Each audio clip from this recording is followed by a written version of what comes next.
Ang susunod na programa ay nagpapatuloy dahil sa ating mga partners and supporters ng Greg Durante Ministry.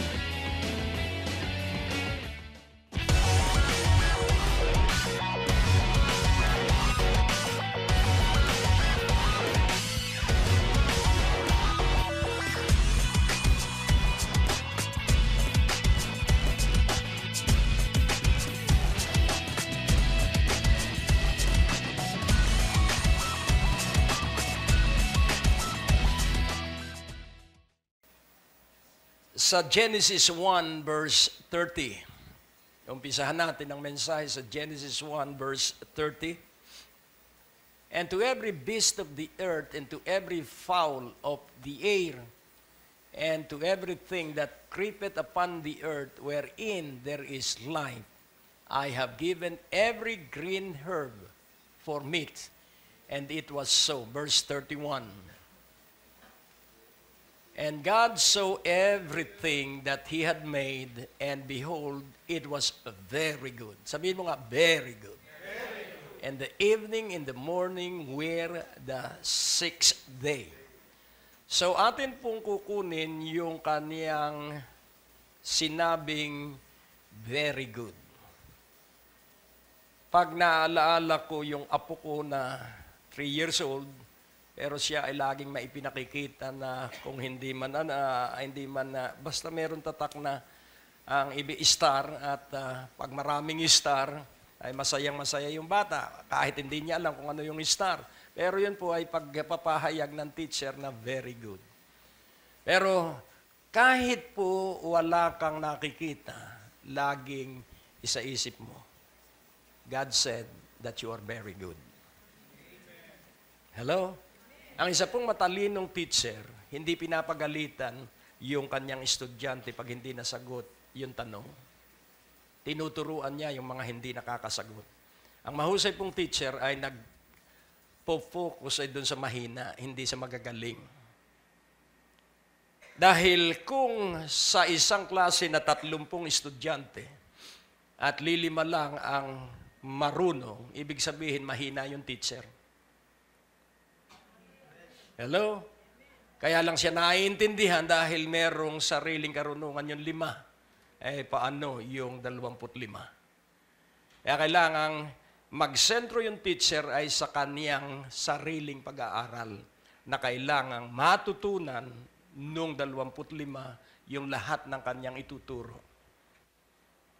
At tuwan-tuwa ang professor na mataguri ang terror. Nakataas ang kanyang kwelyo. Diyan, naku, kay sir, 5 lang ang nakakapasa dyan.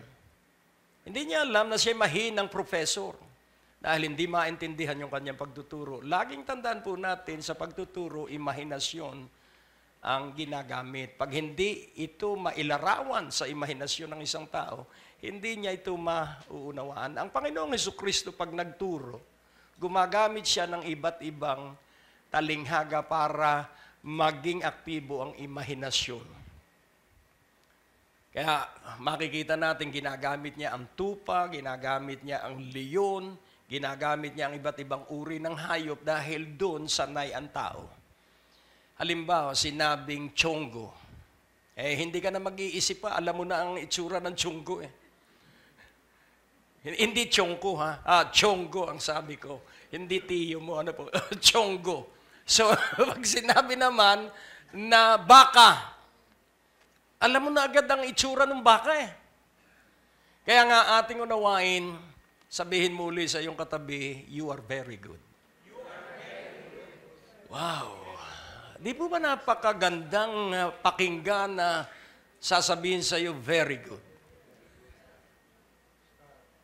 Pansinin po natin, ang bata na natututong mag-aral, maglakad, pag na bumagsak, very good ang aking bunso. Bumagsak yon, pero ano sabi ng tatay at ng nanay, very good. Bakit? Natututo pa lang, mabuti nga't nakatayo . Kaya marami pong lugmok na tao, dahil ang gusto nung mga nakakakita ay katulad nila, huwag mo po silang itutulad sa iyo. Ikaw ang bumaba sa kanila. teach them about the ABC of life. It is always about Christ. ABC. It is always about Christ. That is the ABC of life. Kaya nga ating unawaing mabuti, kapag dinala mo ang bata kay Kristo, wala kang magiging problema sa hinaharap. Ang sabi nga ng isang sikat na mga awit, dahil ang sabi ng boyfriend, pakakasalan niya ang kanyang anak. At ang sabi niya, sigurado ka ba sa iyong hangarin na pakasalan ng aking anak? Alam mo ba ang ugali ng aking anak? Babae ang kanyang anak. At tinanong niya yung lalaki, gaano mo kamahal si Jesucristo? Kung sakali ba na lumantad ang masamang ugali ng aking anak, mamahalin mo pa ba rin siya? At sabi niya, opo, dahil mahal ko po si Jesucristo. Kung gayon, pakasalan mo ang aking anak. Manalangin tayo para humingi tayo ng karunungan. O Diyos, aming Ama, we need the counsel of the Holy Spirit. We need the word of wisdom. We need the secret plan that is in your word. We need that it will be revealed to us. Kailangan po namin yun. At ito ay aming tinatanggap sa pangalan ni Jesus. So again, ang titulo ng mensahe, very good, Jesus, well-pleasing. So dun sa kanyang nilikha, ang sabi ng Diyos, very good. Sa Matthew 3:17, sa Matthew 3:17, dito po ay ang Panginoon ay nabautismuhan sa Ilog Jordan at may tinig na narinig, may nakitang animoy kalapati na bumaba sa Panginoong Hesukristo at may boses silang narinig. And lo, a voice from heaven saying, "This is my beloved Son in whom I am well pleased." Well pleased. Sabihin mo, well pleased. Ako'y labis na nasisiyahan. Sabihin mo uli sa iyong katabi, God is well pleased with you. Ang Diyos ay labis na nasisiyahan sa iyo. Alam mo kung bakit? Hindi dahil sa tayo, hindi dahil sa ikaw, dahil sa Jesus na nasa iyo. So, our pleasantness in the eyes of God is because of Jesus who lives in us. Dahil po kay Jesucristo. Hindi po dahil sa kung sino tayo, kundi dahil po si Jesucristo ay nasa atin. We are rooted and grounded in love. So nag-ugat at ang ugat ay nakatago dahil nasa ilalim ito ng lupa. Ang grounded, ang ibig sabihin, visible. Kapag ang puno ng nyug, kita mo ang puno, bagamat kita rin yung ugat, pero yung mas malalim na ugat ay nakatago sa ilalim ng lupa. Ang ibig sabihin ng grounded, hindi palipat-lipat, nasa isang lugar lang yung puno ng nyug. Tama po ba? Kaya nga ating unawain, yung rooted in love and grounded in love, ang ibig sabihin, hindi ka magpapalipat-lipat ng iibigin. Ang iibigin lang natin ay ang Diyos Ama, Anak, at Banal na Espiritu. So our rooting is our personal, intimate fellowship with God. Ang pag-ugat po natin ay pagpapatuloy natin sa isang banal na pakikisama sa Diyos at ito po'y personal. The more you allot more time in your fellowship with God, personally, the more you will spend time of isolation together with Jesus personally, dun ka po titibay.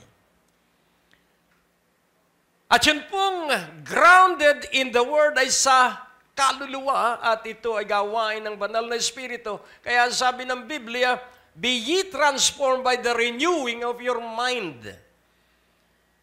So pansinin po natin, yun pong transform ay ibig sabihin ay pagbabago ng isipan. At atin pong unawain na ang ating pagkatuto ay sa pamamagitan ng gathering more information about truths. And the more information you gathered with the help of the Holy Spirit, ito po'y maiisa buhay mo. Kaya napakahalaga po that you are very good. And because of Jesus in you, you are well-pleasing in the sight of the Father. Kaya hindi ka na mag-aaksaya ng oras, magipo sana akong kasiya-siya sa iyo. Iba na ang iyong panalangin. Salamat po at siyang-siya ka sa akin dahil sa Hesus Kristo'y nasa akin. Ano po ang kaibahan nun? Masiyahan ka po sa akin. Salamat po at siyang-siya ka sa akin. Be pleased with me. Ano ang kaibahan nitong pananalita? Thank you that you are well pleased with me because of Jesus. Iba po ang epekto nung nasisiyahan ng Diyos, hindi dahil sa atin, kundi dahil kay Hesus Kristo. Sawa ka na ba sa iyong mga napapanood ng mga negatibo at pangit na balita? Narito ang alternatibo, ang Great Day to Live na mapapanood sa Beam Channel 31 sa inyong local antenna, mapapanood sa buong Metro Manila at sa buong Pilipinas at sa ilang mga cable operator system na nagdadala ng palatuntunang ito sa pamamagitan ng Trinity Broadcasting Network. Mapapanood niyo po ang ating mga programa Lunes hanggang Huwebes, alas 9:30 ng gabi, at tuwing araw ng Biyernes, alas 10:30 ng gabi, at araw ng Sabado, alas 11 ng gabi. Maaari nyo rin po kaming mapanood sa Church Channel via satellite at ilang mga cable operator system sa buong Pilipinas at karatig bansa sa Asia. Lunes hanggang Sabado, sa ganap na alas 12 ng hating gabi, alas 6 ng umaga, alas 12 ng tanghali, at alas 6 ng gabi. Ating ipapahayag na si Jesus lamang ang tanging daan tungo sa buhay na walang hanggan, at ang aming dala ay laging mabuting balita.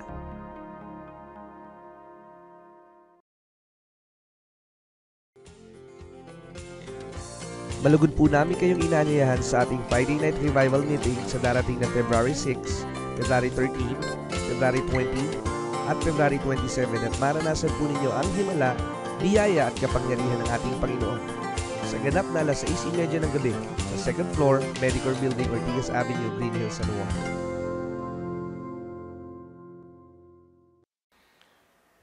So the Word of God is always new and fresh. Ang salita po ng Diyos, yun po ang unang napakahalagang katotohanan ng huwag mong lilimutin. Ang salita ng Diyos ay laging bago at ito ay laging sariwa. Kailanman hindi nabibilasa ang salita ng Diyos. The more you use the Word of God, added truths sa isang salita lang ng Diyos, ang mga karagdagang katotohanan, dahil hindi mo mauubos ang katotohanan sa salita ng Diyos.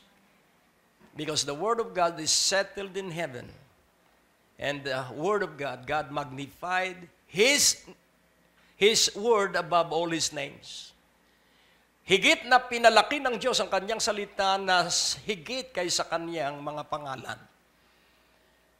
Kaya kung ikaw ay magpapakaalab, siguraduhin mong ikaw ay maalab sa salita ng Diyos. Kapag ikay puspos ng salita ng Diyos, ang salita ng Diyos ay katulad ng apoy na nagliliyab sa iyong puso. Magkabisa ka at you will excel. Hindi pwedeng ikaw ay pangkaraniwan tao. Pag nasa iyo ang salita ng Diyos, ikaw ay kaibang-kaiba. Yun pong holy. Ang sabi ng Biblia, be holy for I am holy. Hindi po malaking salita yun. Ang ibig mong sabihin ng holy sa salitang Grego ay hagiaso, at sa simpleng English ito po ay salitang different. Sa Tagalog ang different ay kaiba. Kaya pansinin natin, kahit wala tayong pera, hindi tayo halatang walang pera, mukhang napakayaman pa rin natin. Hello? That is holiness. Dahil kapag ikaw ay hindi nagbago ang tiwala sa Diyos Kaya sabi ni Apostol Pablo, naranasan kong maghikahos, naranasan kong managana, naranasan kong magutom, at naranasan kong mabusog. Sa lahat ng ito'y natutunan ko na magkaroon ng kasiyahan. For all things work together for good to them that is called, to them that love the Lord and is called according to His purpose. So what is holiness? Lagi kang magpuri sa Diyos. Hindi sa panahon ng malalaking hamon. Lalo na sa panahon na nagdidildil ka ng asin sa mga pagkakataong iyong daraanan. Pero ikaw ay galak na galak pa rin sa Panginoon. Hello? Yun po ang ating paunlarin.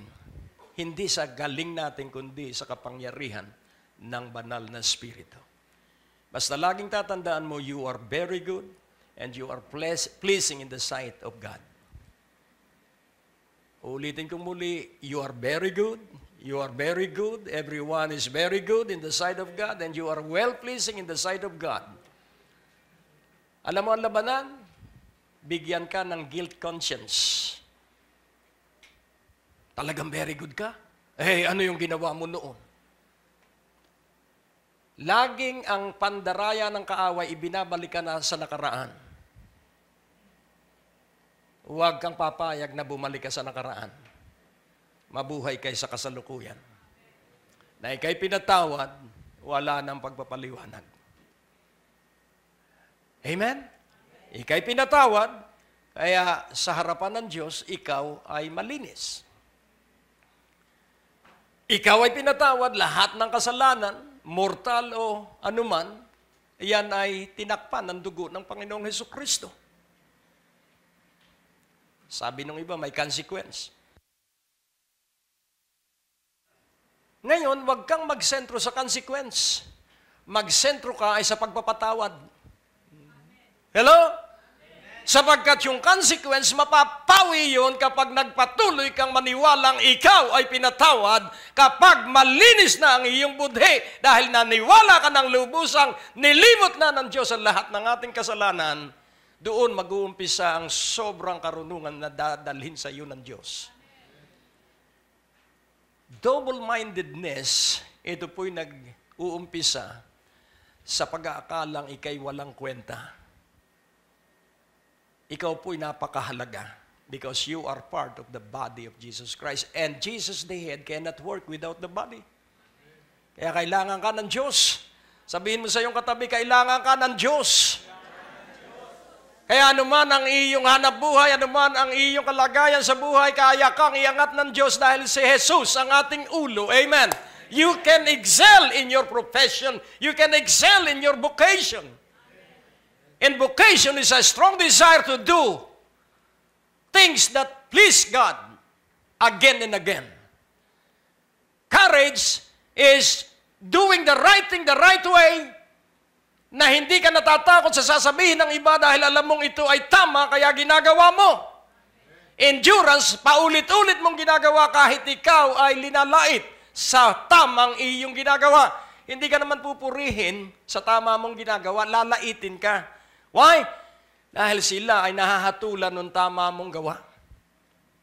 Gusto niya katulad tayo nila, pero hindi na. Tayo ay para sa Diyos. The Word of God is always new and fresh. Ang salita ng Diyos ay laging bago at laging sariwa. At kung papansinin po natin, kung talagang anak ka ng Diyos, gawin mong tinapay ang batong ito. Ano ang sabi ng Panginoon? Satanas, nasusulat. Ang tao ay mabubuhay hindi sa tinapay lamang, kundi sa bawat salita ng Diyos na namumutawi buhat sa kanyang bibig. So ang salita ng Diyos ang pagkain ng ating espiritu, at pag malusog ang ating espiritu, idodominate nito ang ating isipan. Malusog na espiritu, idodominate ang ating isipan. Ang ating katawan, ang palalakasin mo lang immune system. At pag malakas ang iyong immune system, magtatrabaho yung iyong pharmaceutical company sa loob ng iyong katawan. Napakarami ng producer sa ating katawan. Insulin, ginagawa yon sa mga drug laboratory sa iyong katawan. Pancreas ang tumatrabaho sa iyong insulin. Mga kung ano-ano, hormones, sino ang nagmamanufacture niyon? Bahagi ng iyong katawan. Ang gagawin mo lamang, malusog ang iyong immune system. At paano lulusog ang iyong immune system? Sabihin mo, I am very good. Hello, makakatulog kang mahimbing. Ang mga hindi nakakatulog ng mahimbing ay yung nag-iisip, ano kaya sasabihin nila? Hindi na mahalaga ang sasabihin nila. Ang mahalaga, ang sabi ng Diyos, I have created you and you are very good. Amen? And because Jesus, my Son, is your Lord, you are well-pleasing to me. Nakukuha niyo po, at dadali na muli ang mga bright ideas because every victory start with a bright idea. Amen? Kaya, pagharap mo ngayong 2015, yung dating hindi mo maibenta, magugulat ka sapagkat yung bibili na ang lumalapit sa iyo. Why? Because of a renewed outlook in life. Oh, purihin ang Panginoon. You are holy. You are different. Alam mo kung bakit ikay iba? Because Jesus is in you. And the Holy Spirit will always remind you on your difference. Because of Jesus. Ipapaalala ng banal na Espiritu sa iyo sa buong 2015 na kaiba ka, kaiba ka, kaiba ka, kaiba ka. In what way will you determine that difference? 1 Corinthians 1 verse 30. Kayo po ba'y natututo that you are very good and you are well-pleasing in the sight of God? But of Him are ye in Christ Jesus, who of God is made unto us wisdom and righteousness and sanctification and redemption. Alam niyo po ba ang implication nito? Alam niyo po ba ang epekto nito sa iyong buhay? Because you have Jesus, you have wisdom. Because you have Jesus, you have righteousness. Because you have Jesus, you have sanctification. Because you have Jesus, you have redemption. Kaya kailangan magsanay ka na ang iyong isipan ay kontrolin mo. Dahil kung hindi, babalik ka na naman sa nakaraan. Hanggang sa ang awitin mo na naman ay yung awitin ng mga bigo, a tear fell when I saw you in the arms. Ay, napakahirap pong isipan nun. May asawa ka na, naalaala mo pa yung iyong. Alisin mo na yon. Sabihin mo sa iyong sarili, hindi ko naaalalahanin yon. Ang mga awitin ng bigo, yesterday. All my troubles seem so far away. Parang malayo lang pero laging kalapit pa rin. Pero laya na po tayo ron. Amen? Bakit? Dahil tayo ay tumanggap na kay Jesucristo, kaya nasa atin, wisdom. Ano po ang wisdom? The law of the Lord is perfect, converting the soul. The testimony of, naalala ninyo nung last Sunday? The testimony of the Lord is, sure, making wise the simple. So gusto mong maging matalino, pag-aralan mo mabuti ang buhay ng Panginoong Hesukristo at gayahin mo ang kanyang buhay. Pag-aralan mo mabuti ang mga sinasabi ni Hesukristo at gayahin mo yung kanyang sinasabi, and you will be wise. So ano ang righteousness? Right being, right standing, right doing. Isulat po ninyo yon. Tamang pagkatao, so right doing, right standing, tamang katayuan, at ano naman ang right doing? Pag ikay nasa tamang pagkatao at nasa tamang katayuan, lahat ng gagawin mo i-check na tama.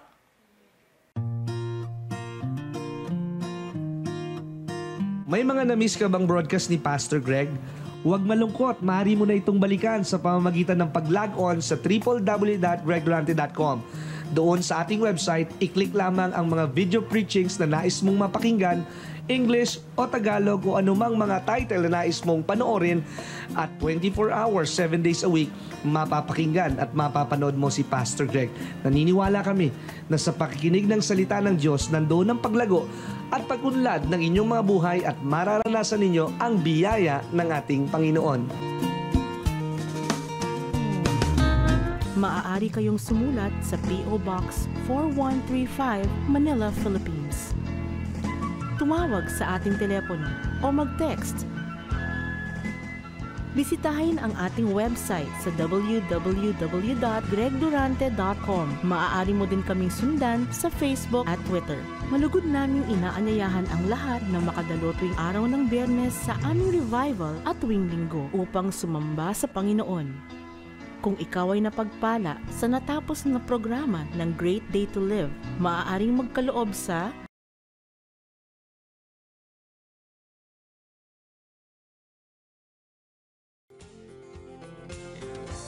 Malugod po namin kayong inanyayahan sa ating Friday Night Revival Meeting sa darating na February 6, February 13, February 20, at February 27 at maranasan po ninyo ang himala, biyaya at kapangyarihan ng ating Panginoon. Sa ganap na alas 6:30 ng gabi sa 2nd floor, Medicor Building, Ortigas Avenue, Green Hills, San Juan. Sasabihin naman ng iba, paano kung matitiyak na tama ang gagawin ko? Maniwala ka na kahit mabigo ka, tama pa rin ang iyong kabiguan. Bakit? Sapagkat ang mahalaga, ikaw ay gumagawa. Dahil yung takot mabigo, hindi gagawa. At ang hindi nabigo, na hindi gumawa, ay hindi uunlad. Nakukuha niyo po? Lagi pong merong panganib ang paghakbang sa pananampalataya. Ang pagsunod po sa Diyos ay madali kung paniniwalaan mo ang Diyos. Hindi po nangyayari ang iniisip ng isang tao dahil siya nag-aalinlangan at ang sabi ng Biblia, ang taong pabago-bago ng isip, huwag mag-akalang siya tatanggap ng ano paman. Dahil ang pabago-bagong isip ay katulad ng alon sa dagat. Kaya binigay sa simbahan ng mga ngaral para alisin ang mga mananampalataya sa pabago-bagong isip upang sila'y maging matibay at matatag na ang pag-asa lamang ay ang Panginoong Hesukristo. Arang kabanalan po, sanctification. Ang kabanalan po ay ang Panginoong Hesukristo. Tayo po'y tinubos, tayo po'y binili, tayo po'y binayaran. Kaya meron tayong babayaran. Sabi ni Pablo, I am a debtor to no one. Wala akong pagkakautang kanino man. Ang pagkakautang ko lang ay sa Diyos. Kaya pag naalaala ko yung katotohanan, naalaala ko nung ang buhay ko ay liko at mali. Yung impluensya ko doon sa liko kong buhay at mali kong buhay, dahil dumami ang mag-iinom eh. Dahil napakagaling kong magbuo ng umpukan ng mag-iinom. At kahit walang pera, nagkakapera kami. Sa pag-aakala kong tama yun. Pero nais ko pong ipaunawa, dahil doon sa kamalian ng aking buhay, malaki ang aking pananagutan. Bakit po ba bumalik sa Jerusalem si Pablo kahit binabalaan siya ni Agabus? Huwag kang babalik ng Jerusalem dahil ikaw ay magiging nakagapos. Sabi niya, hindi bali. Alang-alang sa aking mga kalahi at kadugo, babalik ako doon para sabihin sa kanila yung mga itinuro ko sa kanila ay mali. Hello. Nakukuha niyo po. Kaya nga kapag naalaala ko yung aking mga panahon noon at kahapon sa family reunion sa Quezon, pinagdiinan ko sa kanila ang Diyos. Na kung paano ang isang walang kwentang tao ay lalagyan ng Diyos ng kwenta. Dahil ang Diyos ang may plano ng lahat. Kapag ikaw po'y bumalik sa plano ng Diyos, ang Diyos po'y makakapag-umpisa kahit sa gulang na 80 taon. Wala pong nasasayang na nilikha ang Diyos. Kaya nga ating unawain, you have wisdom. Sabihin mo, I have wisdom. I have righteousness. I have sanctification. I have redemption. Nako, ikaw ang magiging pinakamahusay sa profession mo. Kung ano man yung taas ng posisyon, I declare that 2015 will be a good year for you at iaangat ka ng Diyos doon sa pinakamataas na profesyon. Amen? Ibig sabihin, hindi pwedeng paghiwalayin. So ito po ay isang buwig ng ubas. Kaya pag nasa iyo si Jesucristo, nasa iyo ang isang buwigan. At ano yung buwig? Yun yung pagtinanggap ng tao sa Jesucristo, nasa Kanya ang kapangyarihan, nasa Kanya ang kayamanan, nasa Kanya ang karunungan, nasa Kanya ang lakas, nasa Kanya ang karangalan, nasa Kanya ang luwalhati, at nasa Kanya ang pagpapala. Kaya hindi pwedeng ang tinitirhan ng Panginoong Jesus ay manatiling mahirap because the blessing of the Lord, it maketh rich. And He added no sorrow with it. So ang iyong paunlarin sa iyong buhay ay ang iyong buhay na relasyon because it is your relationship that will make you in right fellowship with God. No relationship, no fellowship acceptable in the sight of the Father. Kaya kailangan relasyon. Religion is the craftiness of men para dalhin ang tao sa Diyos. Pero it is only Jesus that can bring a person to the Father. Sa John 6, verse 65, pakikita ko po sa inyo para maunawaan mo na hindi ka pangkaraniwang tao. And He said, therefore said I unto you, that no man can come unto me except it were given unto him of my Father. Bakit ka naririto? Dahil ibinigay ng Ama na ikaw ay pumunta rito. Sabihin mo sa iyong katabi, mapalad ka. Dahil nakagiliwan ka ng Ama. Naalala ko ang sinabi kung bakit ako ay nasa Worldwide TV. Ang sabi nung gamit ng Diyos para sa Worldwide Satellite TV, Pastor Greg, ito lang ang tandaan mo. Pag napusuan ka ng Diyos, iiyak ka sa sobrang panggigilalas. Hello? Kaya siguraduhin mong napusuan ka na ng Diyos. Amen. Kaya trabahuhin mo yung katrabaho mo ng mahusay. Amen. Pakintabin mo yung dapat na makintab at hayaan mo na ang magmamatiyag sa iyo ay ang Diyos. May isang sculptor na hinire sa isang contract na pagandahin niya ang harapan ng isang gusali sa Roma. At natapos niya. At siningil niya ang city government, ito ay nung maratagal ng panahon. At ang sabi niya, kulang itong kontrata natin. Bakit kulang? Ay ang ating usapan, itong harapan, yung bubong sa harap, at hanga ako sa trabaho mo, napakaganda. Pero may extra job ako. Pinaganda ko rin yung likod. At ang sabi niya, bakit? Wala naman sa usapan natin yan. Ba't pinaganda mo? Para naman doon sa nakatingin sa likod. Pinaganda ko ang likod dahil doon nakatingin ang Diyos. Dito sa harap, tao ang nakatingin. Pagandahin mo ang iyong likod sapagkat ang Diyos ay nakatingin sa iyong likuran.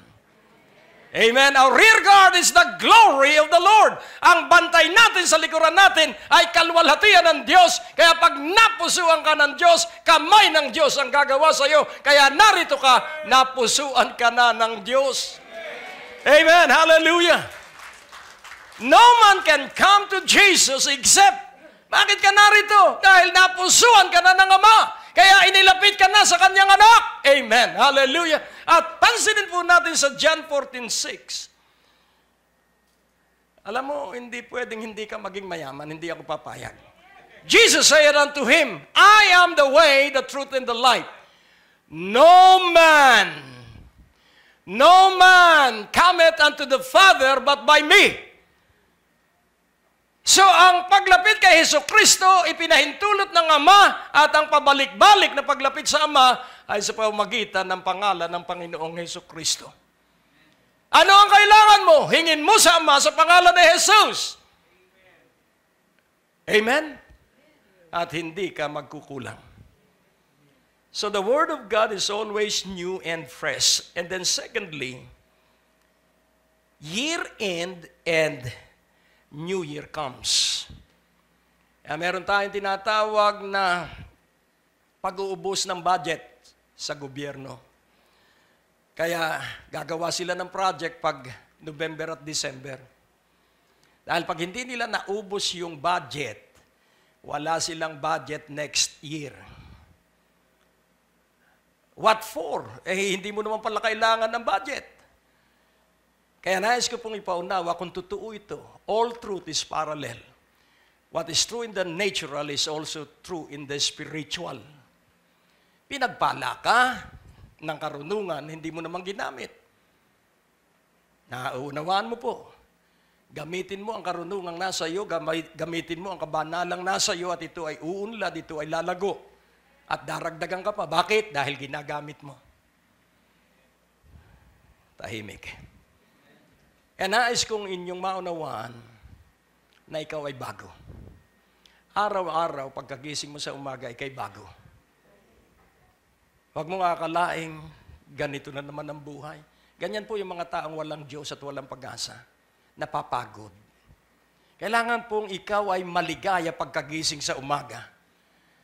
At sa umaga, bagong pag-asa, bagong problema. At bagong problema dahil bagong promosyon. Walang problema, walang promosyon. Dahil ang magpapakilo sa iyo ay problema. Dahil pag wala kang problema, paupo-upo ka na lang, pahiga-higa ka na lang, at tataba ka at bibigan. Pero kapag ikay may problema, hindi ka mapalagay. At ikay nag-iisip lagi. At nakikinig ka lagi sa Diyos dahil laging maganda ang kalutasan ng bawat problema. Ito ay magpapatuloy. At kapag tayo dumaraan ng pagpaparusa, tayo natutuwa. Bakit? Dahil inaalis ng Diyos yung lahat ng hadlang sa atin.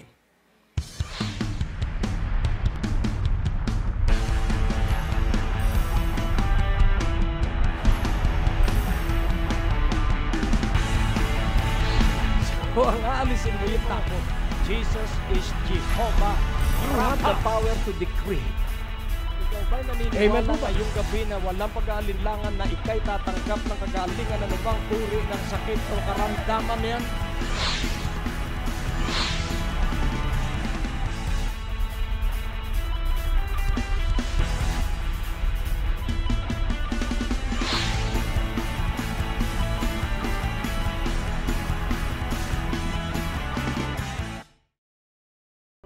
Mga kaibigan at partners ng ministeryong ito, kami po'y nagpapasalamat sa inyong patuloy na pagsubaybay at sa pagsuporta sa gawain. Kung hindi dahil sa inyong pinansyal na kaloob, hindi po kami mananatili sa himpapawid sa radyo at telebisyon at maging sa internet. Kaya naman po sa aming pasasalamat sa inyong suporta, sa bawat kaloob na 1,000 piso na inyong ipagkakaloob o ipapadala sa ministeryong ito, ang aming regalo ng pasasalamat na personalized watch ng Great Day to Live ay aming ihahandog at iaabot sa inyong mga pintuan. At para po sa inyong mga kaloob, maaari nyo po itong ipadala sa Banco de Oro, West Green Hills Branch, account name Greg Durante Ministries, account number 219-800-6784, at maaari po kayong tumawag para sa mga karagdagang informasyon sa 723-8752, 726-8016 or mag-text sa 0919-896-0904. Pagpalain po kayo ng ating Panginoon at ibuhos sa inyo ang ganap at espesyal na pabor sa lahat ng partner at supporters ng Greg Durante Ministries.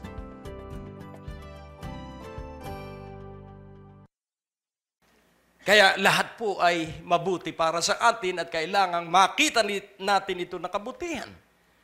Dahil tayo ay nasa bagong sisidlan at ang nakasilid sa atin ay bagong alak at itong bagong alak na ito, ang banal na espiritu, ito'y laging bago tuwing umaga.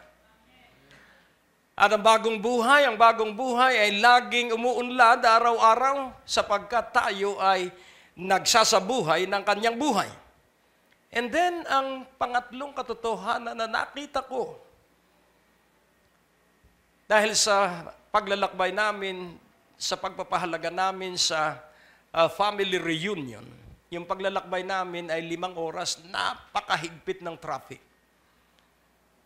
Pero laging tatandaan mo po, pagkagising sa umaga, 2 bagay ang inyong tandaan sa maghapon. Ang una ay salutation at ang pangalawa ay commendation.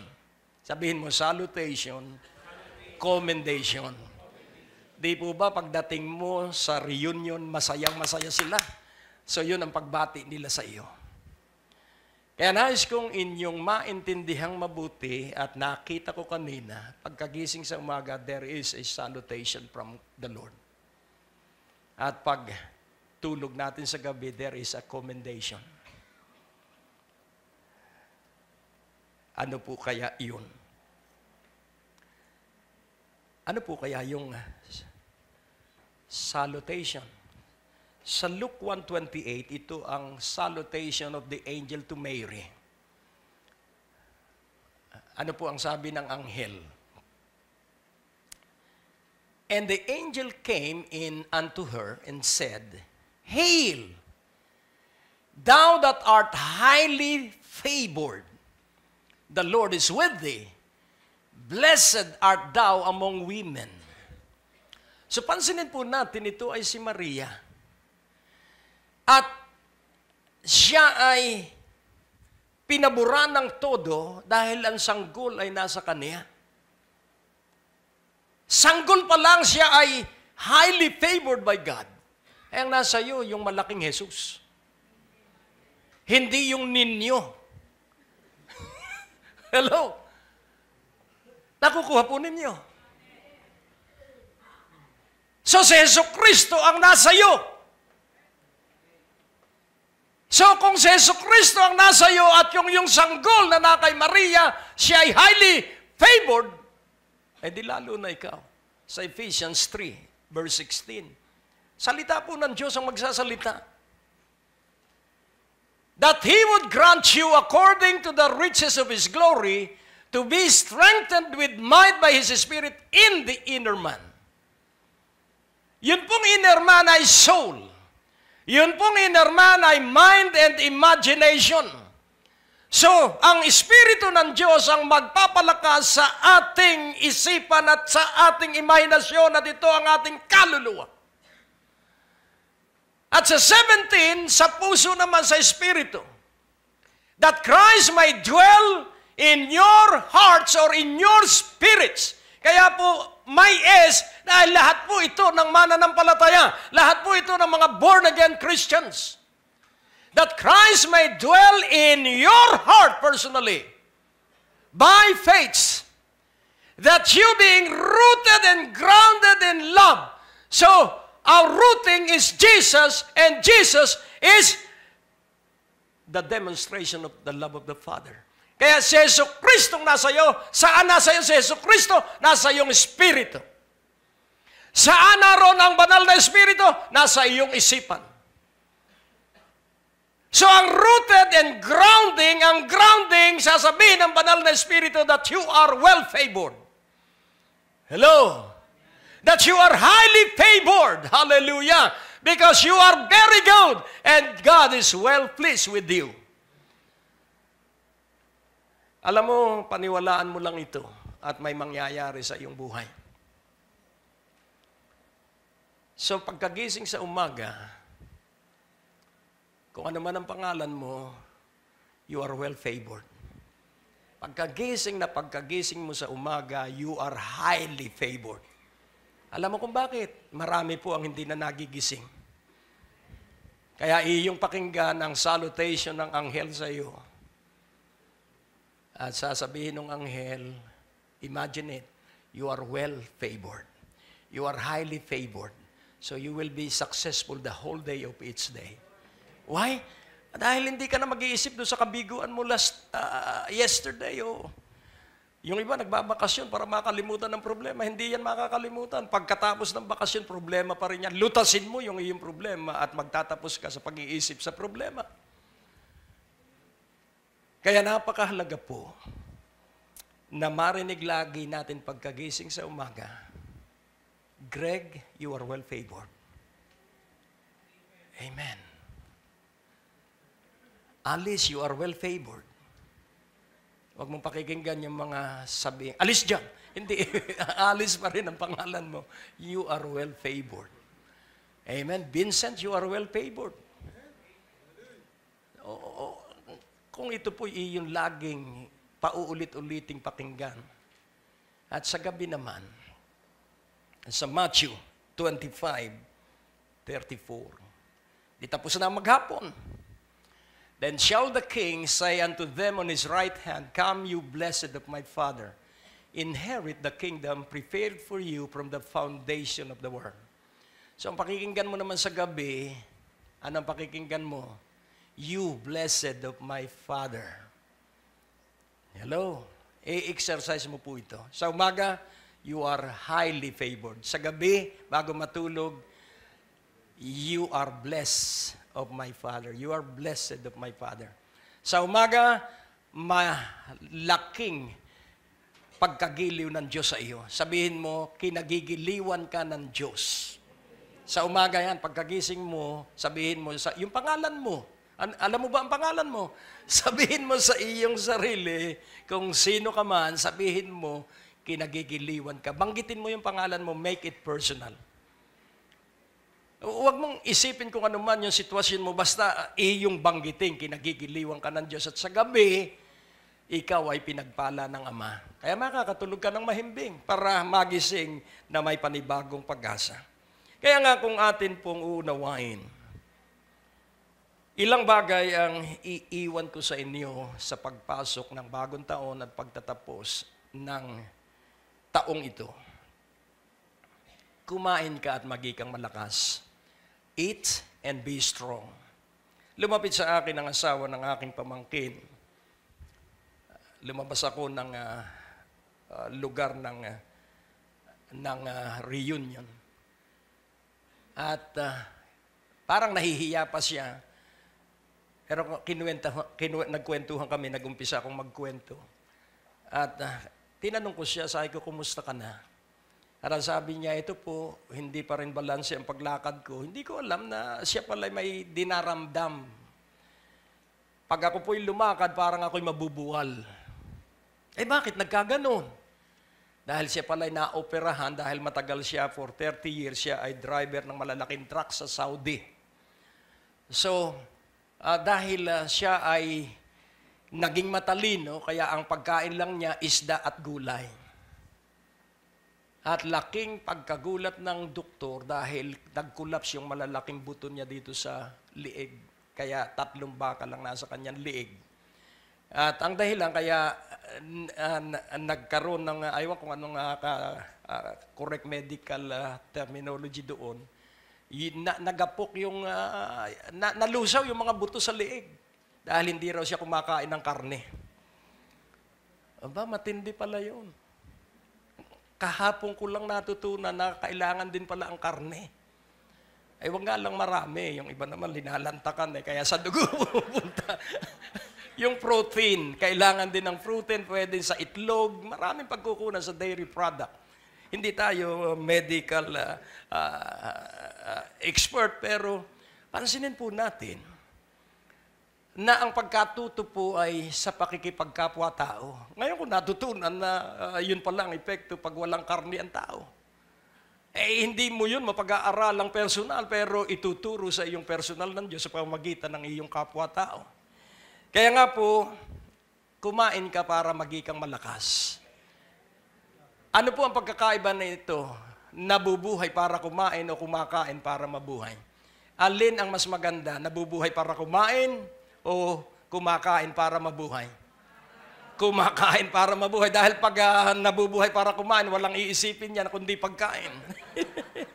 Then, ang pangalawa, look at each day with a new challenge. Pagkagising sa umaga, tingnan mo ang maghapon na may panibagong hamon at may panibagong biyaya, may panibagong pagpapala. Maiibsan ka nung isipin mo sa nakaraan. Dahil nakatingin ka na ngayon ay sa bagong hinaharap. Amen? And then ang pangatlo, hear the voice of the Lord.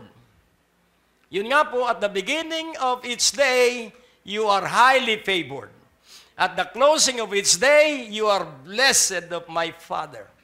Kaya dito po sa kabuuan ito, you are very good, and because Jesus is in you, God the Father is well pleased with you. So tayo po ay manalangin. O Diyos sa aming Ama, salamat po sa katotohanan ito na nagbigay sa amin ng sigla sa katiyakan na kami ay kinalulugdan mo maging sino man kami, at kami sa iyong mata ay tinitingnan mo sa iyong iginuhit na plano sa iyong buong sangnilikha. Kaya pagpalain mo ang bawat isa at ang lahat ay magkaroon ng matibay na paninindigan na kami ay para sa kaluwalhatian mo. Sa iyo ang parangal, papuri sa pangalan ni Jesus, at ang bawat isa na may pag-asa ay sumigaw ng Amen. Amen. Hallelujah. Ang Diyos po ay napakabuti. Inaanyayahan po namin kayong makinig sa aming mga radio program.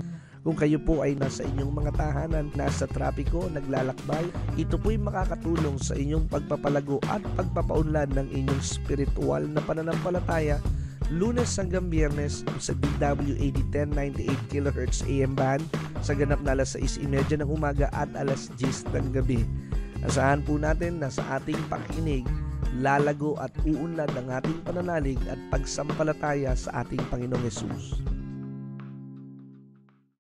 Ang natapos na palatuntunan ay nagpapatuloy dahil sa inyong mga pinansyal na kaloob na ibinibigay sa Greg Durante Ministries. Para po sa pagpapatuloy ng programang ito, kailangan po namin ng inyong panalangin at pinansyal na suporta. Sa bawat kaloob ng inyong ipapadala, anuman ang halaga, bibigyan po namin kayo ng anointing oil bilang pasasalamat sa inyong pagtulong at pagsuporta sa Greg Durante Ministries.